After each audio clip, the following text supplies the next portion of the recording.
muita felicidade que eu agradeço a presença de vocês hoje aqui, para a gente estar inaugurando esse novo ciclo de palestras, de encontros, depois de 2 anos aí difíceis que a gente passou, mas é interessante a gente estar pensando no momento de renovação, no momento de conhecimento, no momento de reencontro. E a ideia hoje é, na verdade, a gente bater um papo. Tá? Então, a gente vai falar um pouquinho sobre depressão resistente. Não quero aqui trazer uma aula acadêmica, chata para vocês, de maneira nenhuma. A ideia é a gente falar de alguns conceitos, de alguns dados, e depois eu vou deixar a parte boa para a Dickmann, porque eu vou trazer o problema e Dickmann vai trazer parte da solução. Tá? Então, você me deve uma, tá, Dickmann? Gente, então, para a gente poder falar de depressão resistente, a gente tem que falar um pouquinho de depressão. Tá? Prometo que eu não vou trazer os critérios diagnósticos do DSM-4 para vocês, mas eu acho que vale a pena a gente fazer uma perspectiva histórica do que a gente espera do tratamento da depressão. Se a gente for pensar do ponto de vista de evolução, década de 70, poxa, comecinho do uso dos antidepressivos, né? Se a gente pensar lá em mipramina, 1956, Roland Kuhn, né? Trazendo uma grande novidade, uma medicação que foi idealizada como antipsicótico e que nos estudos se viu que ele melhorava o humor dos pacientes. Então, da década de 70 para cá, muita coisa mudou. Mas, na década de 70, o que era o objetivo do tratamento? Resposta. O que é isso? Melhorou mais de 50% da intensidade dos sintomas depressivos. Estamos bem. Chegamos onde a gente queria. Ok, se a gente colocar que estava começando, antes da década de 60 não existia antidepressivo, então era um objetivo adequado. Já em 1990 se percebeu, olha, só melhorar o paciente, só que o paciente responda, melhore mais do que 50%, não é suficiente. Permanência de sintomas, permanência de prejuízos, os pacientes continuavam suscetíveis a diversas evoluções negativas. Então, em 1990, se viu que, olha, o objetivo não é apenas responder, o objetivo é remitir. O que é remissão? É a ausência de sintomas depressivos significativos. Tá? Poxa, então é isso, a gente tem que tratar tudo que é sintoma depressivo e aí a gente atinge o objetivo do tratamento na depressão. Já nos anos 2000, se percebeu que mesmo pacientes que tinham uma remissão adequada, ou seja, que já não tinham mais sintomas depressivos importantes, permaneciam com prejuízo. Que tipo de prejuízo era esse? Não voltavam a trabalhar com a mesma intensidade ou no mesmo cargo, não conseguiam retomar a sua vida social como antes, ficavam com algum tipo de prejuízo. Então, nos anos 2000, o paradigma do tratamento da depressão muda e a gente começa a falar que, além de remissão sintomatológica, é importante também que o paciente tenha um retorno pleno funcional. Ou seja, ele tem que voltar a ser exatamente o que ele era antes. Então, ele tem que trabalhar na mesma intensidade que ele trabalhava antes, ele tem que sair como ele saía antes, ele tem que se divertir como ele se divertia antes. E isso é mais difícil do que o que a gente imagina. Só para vocês terem ideia, a maioria dos pacientes, eles vão chegar no consultório de vocês e vão dizer assim, como é que você está? Estou ótimo. Nossa, eu não estava saindo da cama, não estava tomando banho, agora eu voltei a trabalhar e saio com os meus amigos, eu estou ótimo. Não dá para a gente se contentar com esse eu estou ótimo. Nós, médicos, psiquiatras, a gente tem que fazer uma busca ativa e tentar entender. Eu tenho um paciente que, por exemplo, me falou assim, não, estou ótimo, estou bem, nossa, voltei a ser eu mesmo, estou excelente. Como é que está o trabalho? Não, está bem, está ótimo. Antigamente, eu fazia assim, uns 10 processos por semana. Agora, eu faço 7, 8, mas está ótimo, está tudo bem. O que é esse eu fazia 10 e agora eu faço 7? Isso é sintoma residual, provavelmente cognitivo. E a permanência de sintomas residuais faz com que o paciente fique em risco, faz com que o paciente esteja suscetível a novos episódios. E a gente tem que estar muito atento a isso. Tá? Então, esse é o estudo do Stardi, foi um estudo naturalístico. Ele é de 2012, parece antigo, mas, na verdade, ele continua ainda super atual. E ele foi um estudo que tentou ver assim, o que acontece com o paciente que toma antidepressivo. Tá? Então, um estudo naturalístico observacional. Então, o que se viu é que, em termos de resposta, olha só, de melhora de 50%, 50% dos pacientes respondem satisfatoriamente à primeira tentativa de antidepressivo. Remitir, menos de 40%. Então, o que a gente tem? A gente tem, na verdade, os antidepressivos, fazendo a primeira linha de tratamento, menos de 50% melhora. Passa para a segunda linha de tratamento, mais 30% melhora. E aqui você tem o que a gente vai conversar sobre isso essa noite. Pacientes que chegam a precisar da terceira e quarta linha de tratamento são considerados pacientes com um quadro de depressão resistente. E é sobre isso que a gente vai falar aqui essa noite. Por que é importante a gente entender essa questão relacionada a sintomas residuais, pacientes que respondem mal à medicação e pacientes que têm episódios depressivos suscetíveis? Porque a gente sabe que quanto maior o número de dias que o paciente passa com depressão, menor algumas áreas do cérebro. Ou seja, ele tem o quê? Involução cerebral. Ele morre neurônio. Então, a gente sabe que a depressão ela é neurotóxica. Quanto mais episódios você tiver, mais severos eles serão, mais longos eles serão, mais resistentes ao tratamento eles serão, pior o prognóstico desse paciente. Então, aqui é só para vocês verem, ó, número de dias de depressão e a diminuição, principalmente em área hipocampal de região cerebral. Tá? Então, para a gente entender que depressão é neurotóxica, então a gente tem que ser extremamente incisivo quando a gente está falando de prevenir novos episódios e de tratar adequadamente a doença e não deixar que ela evolua de forma negativa ou de forma mais crônica. E um dos grandes desafios, sem dúvida nenhuma, se a gente sabe que a intervenção precoce ela é capaz de prevenir essa degeneração cerebral, de prevenir essa neurotoxicidade ao cérebro, então você tem um grande desafio, porque a grande maioria dos antidepressivos monoaminéticos vai demorar aí mais ou menos 4 semanas para fazer efeito. E aí, assim, eu tenho uma conversa sempre com meus pacientes que é assim, eles chegam no consultório, geralmente eles não chegam bem, né? Eles chegam já lá quase no fundo do poço. E aí você vai explicar para eles que, olha, eu entendo o que você está passando, a gente vai tratar, mas vai demorar 4 semanas para começar a fazer efeito. Eu fico quase constrangida quando eu tenho que falar isso para os meus pacientes.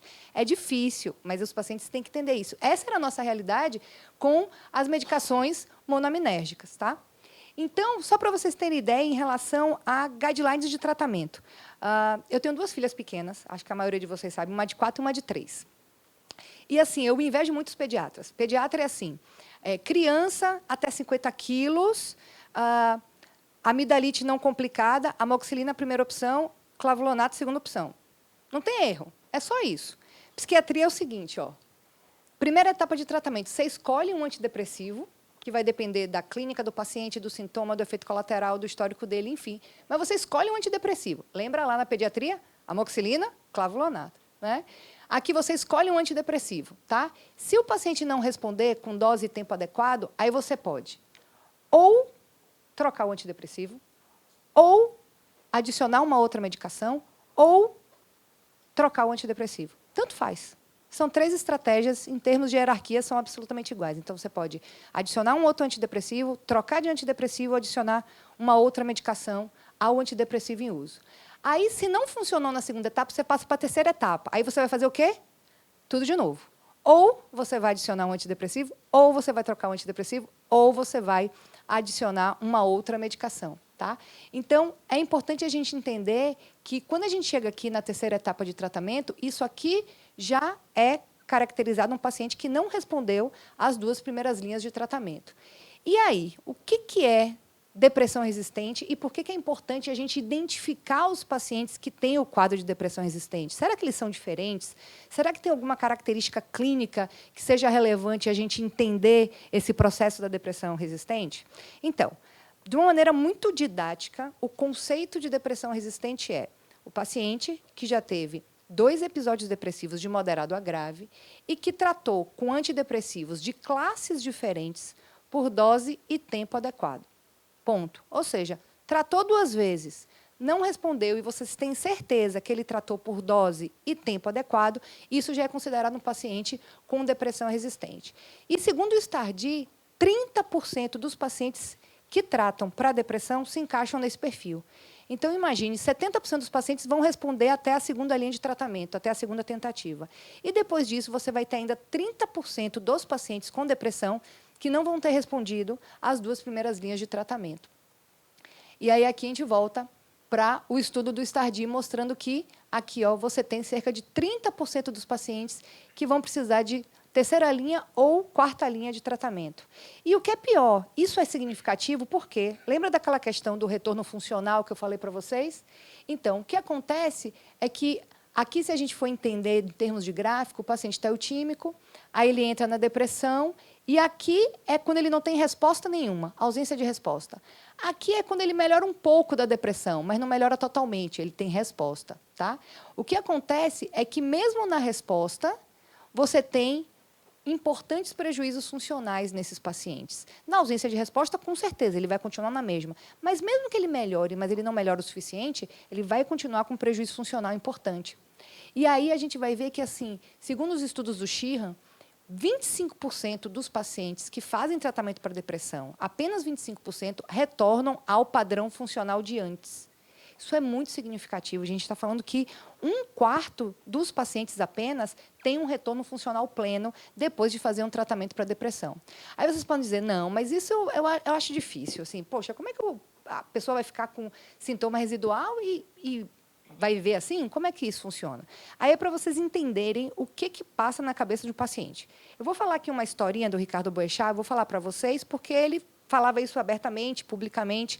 Acho até que ele fez um grande serviço falando sobre o quadro depressivo dele. Eu acho que ele ajudou a reduzir o estigma, eu acho que ele reduziu a questão do preconceito em relação à doença. Então, o que eu vou contar aqui para vocês é porque ele contava em público. Tá? Então, Ricardo Boechat, acho que todo mundo aqui conhece, jornalista, âncora, radialista, redator, editor, enfim. Uma pessoa inteligente, analítica, educada, estudioso, pensante, enfim, uma pessoa instrumentalizada e com uma capacidade cognitiva e analítica acima da média. Bem, o Ricardo Boechat, eu fui assistir, eu acho que a gente estava junto nesse evento do Ricardo Boechat, acho que você estava junto.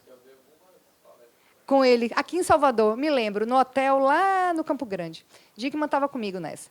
E aí ele contou a história dele, e aí ele falou, inclusive, que ele fez o tratamento só por 8 meses, tinha suspendido o tratamento depois disso, mas que ele estava ótimo, que ele estava tranquilo, e ele conta toda a história do episódio depressivo dele, que ele paralisa lá na rádio, enquanto ele estava no programa dele matutino. E aí depois a gente foi almoçar. Lembra? E a gente conseguiu sentar e conversar e tal. E aí eu tive a oportunidade de perguntar para ele assim, tá, mas me conta uma coisa, e você voltou a ser 100% de quem você era? 100% do Boechat, você voltou a ser 100%? Ele falou assim, 100% não, hoje eu sou 80% do que eu era, mas tá bom. Ricardo Boechat, um cara que tinha um desempenho acima da média. Então, é importante a gente entender que os nossos pacientes vão se contentar com 80%, com 85%, com 90%. Quem não pode se contentar com isso é a gente. Por quê? Porque esses 10%, esses 15% de não melhora, deixam o paciente predisposto a novos episódios. Então, gente, só para lembrar, consequências da falha do tratamento, ou seja, pacientes com características de depressão resistente ao tratamento, eles têm mais comorbidades clínicas, como hipertensão, diabetes, doenças autoimunes. Ele tem 2 vezes mais taxas de hospitalização. Eles permanecem mais tempo internados. E olha aqui, aumento de 7 vezes em taxa de suicídio em pacientes que estão internados.